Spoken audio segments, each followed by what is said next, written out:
Mga kabayan, magluto tag bagatol o butong mga kabayan. Tapos sa gulay na ito, nangka mga kabayan. Pwede na ito ipang palaman sa pan o pwede rin lananon ka pa na ito ilono do.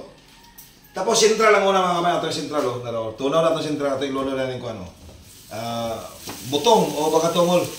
O niya na po, pakita na ito. Natunaw naman ang sentral mga kabayan na ito butang kondens mga kabayan kondens. Ito yung buo dari sa butong. O niya na ito ilono ng nangka. Mga kabayan na na luto na atong butong mga kabayan o bagatong ba luto na gatas na yung sentral mga kabayan na condense ba niya. Tapos ilono na nato ang nangka mga kabayan nangka ito isama na nangka ang butong o bagatong simple ato kayo patawtoran na to. Pwede na to ni palaman sa pan mga kabayan o lanlano na to pwede ra. Nya maluto na ni.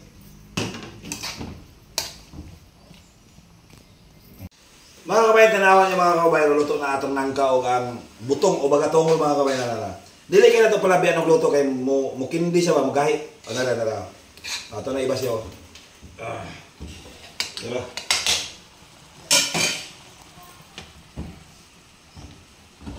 Nara.